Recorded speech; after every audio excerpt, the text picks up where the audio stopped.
Okay, before I get started, first thing I'd like to do is just really compliment our band Saturday night. I really forgot to say how important they were as far as the atmosphere and everything that goes with that. They were a big advantage for us. Really appreciate them along with our fans.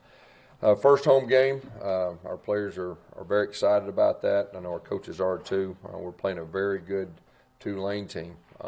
When you look at them from top to bottom, they're a veteran team. A veteran team, special teams, offense, defense. They've won 6 out of their last 7 games, and you can tell they're extremely well coached. And it's really one of the better teams, non-Power 5, that we played since I've been the head coach. So very impressed with them, and we know we're going to get their best. From our standpoint, obviously we had a big emotional win on Saturday. We got to put that in our rearview mirror. And our challenge now is to make the biggest improvement of the season from game 1 to game 2. Real proud of the way that our guys fought. Showed a lot of guts. It's one of the biggest comebacks we've had in a long time and all that. But we just really got to correct our mistakes. There was a lot of mistakes in all 3 phases. We've got to correct those things, and really that's our message. And so the penalties and everything that goes with that. Looking forward, like I said, to the being at home. Very excited about our crowd and everything that goes with that. Questions? You've been in a situation before. How hard is it to keep their kind of emotions refocused? Yeah, that's going to be our challenge. That's going to be our challenge as a team because, I think everybody saw that was a big emotional win. Everything that goes with that. You got to put that in your rearview mirror. Everybody's patting on the back and everything. You got to put that in your rearview mirror, and you got to realize that we're playing a very quality opponent. And our players turn on the film. They can tell these guys they play their guts out. They play hard, and they're talented. Yes, I would guess the worst day for punt coverage you've had in a long time. Oh yeah. What do you see on tape that was causing that to happen? Well, we got to cover better. That's really the bottom line. They did a good job of holding us up. We did a poor job of covering, and that's definitely one of our biggest things that we're addressing this week. It could be personnel. It could be some personnel changes. But we were pretty solid on that last year, and give Oregon credit. But at the same time, our expectations are to do a lot better job, especially with the veteran punter that we have. Did Aaron have to adjust his running style at all to make to adjust for the big scoreboard there that was hanging? No, that didn't affect us at all. Same thing with kickoff coverage. You guys were nasty ranked last year, and Yeah. in Yeah, sure did. That's really 2 of our biggest focuses really on our team is to correct those 2. That'll be a very important factor for this week, and we'll do a better job this week with that in both areas.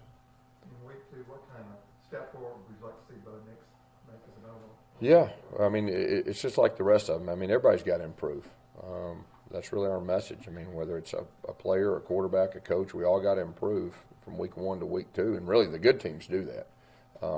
He at least has a game under his belt now. There's a lot of things that he knows he could be better than he was the first game, and so we all expect to improve. Can you talk a little bit about Tyrone Truesdale? Looked like he stepped up and had his best game. He did. He played well.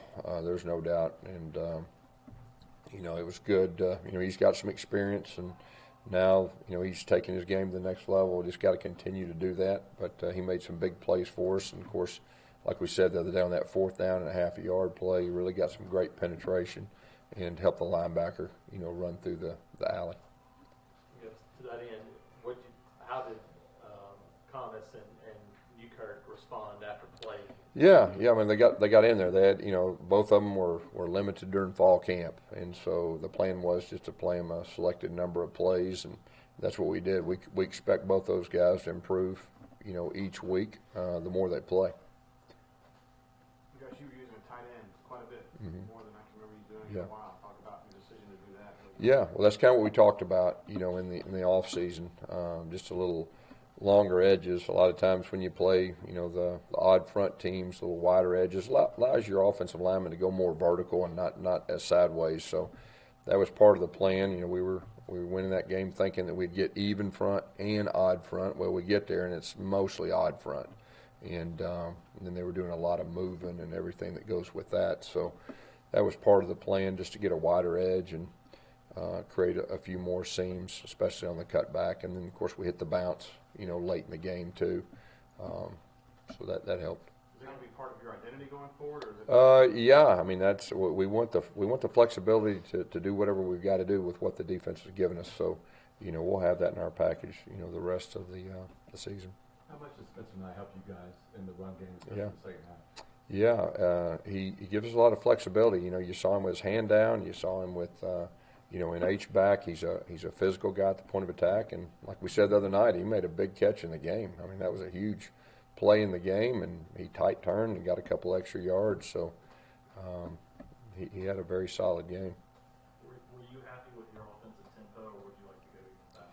Yeah, there was times in the game that, we did slow it down intentionally. We wanted to make sure we had everything right and all that. But at times our tempo was really good, and especially after we got some momentum, some bigger plays, and specifically the one that was uncovered.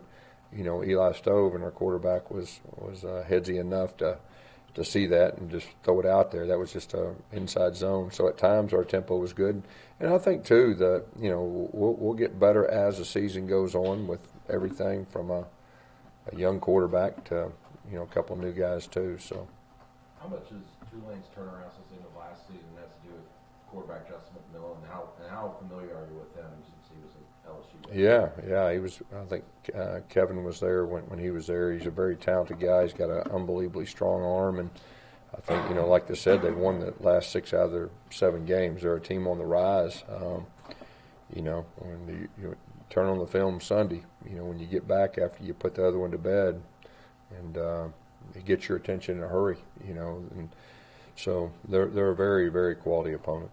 When you went back and watched the film, what do you think made the running game so much more effective in the second half than the first? Probably it was just, being a little bit more committed to running the ball, and, having a wider edge like we talked about, and just trying to go downhill at them a little bit. They had the wide edges, and, after Bo kept that one early on, they weren't going to let him do that anymore. And so they kind of widened everything out, and so it gave some opportunities inside. And so it was really more of hey, we're going to be committed to do it, and let's try to wear him down and take some pressure off our quarterback too. I wanted him to be settled down a little bit more, and I think that helped, all the above. How do you feel about trying to get a second option behind Whitlow, a guy that could do some every down stuff? Yeah, we definitely, that's a focus of ours. There's no doubt. I just felt like the other night, we just really needed to go with our veteran guy, the way the game was going. But that will definitely have to be a focus so we don't wear him down. And we've got other guys that we feel very good about. Cam Martin, obviously, and those young guys too are all coming on. And I know Cadillac, is ready to have some other options. And, really by the time we get to SEC play, I really want all that defined, about who we're going with in order. And the good thing is we got 2 non-conference games now, and we can kind of, test some things out and get that ready by the time we get to our SEC play. How close are you to able to put DJ Williams out there after a shoulder procedure and missing most of the preseason? Yeah, that did hurt him. There's no doubt, but he is a quality player in his own right, and we've got confidence in him also. Do you have any clarification on Will Hastings' situation? Yeah, we feel that Will's got a good chance of playing. Matter of fact, he may get a chance to practice some today. We'll see how that goes, but there's a good chance he'll play. How about TD? Same thing. Yeah, there's a good chance he'll play too. We'll see how that goes in practice. Right now I'm just telling you there's a good chance, but we'll see how everything plays out. Eli came back, one of those guys, Yeah. and had to play a pretty big role for you guys. How excited was it for you just to see him step into that and kind of pick up right there? Yeah, I was really excited, and we tried to be smart with him. He got a little banged up in fall camp, and really our mindset was, let's get him the game. And he wasn't in like 100% shape. I think game shape he'll get better, each week. Like I said, I think if he was 100%, I think he'd have house called that one speed sweep. And but he's excited. When we get flashback full time, that'll be a really good arsenal of guys that can really run, that will help open up our offense. What makes you more excited as head coach? One where you win in the last minute, seconds, because you've had a number of those, or one where you kind of execute 4 quarters and you feel pretty good about the whole 60 minutes? Tell you what, you like both of those options, really. The good thing when you don't play your best and you make a lot of mistakes and you win, it gives you a better chance as a coach to correct those things and everything that goes with it. So, that'll be a good thing for us. Our guys, they see the film. We didn't execute like we should in a lot of things. Now, give the other team credit. I mean, they're, like I said, they're a quality team. And but I like it when we go out there and execute, at a high level. But that win a game like that, a lot of times it's how you win. And with a freshman quarterback and a team that is down 16 or whatever we're down third quarter, and find a way to come back and win, you can take that the rest of the season. In every scenario, every time you're down, every time you face adversity, that may be the biggest plus of anything, moving forward. Just team dynamics, trusting each other, trusting coaches trusting players, vice versa, everything that goes with that. What were your feelings on your receivers blocking on run plays? Oh, we got to get better. We got to be more physical. We got to get better. That's one of our messages. We got to get better. Anything else? All right, good. Thank you all.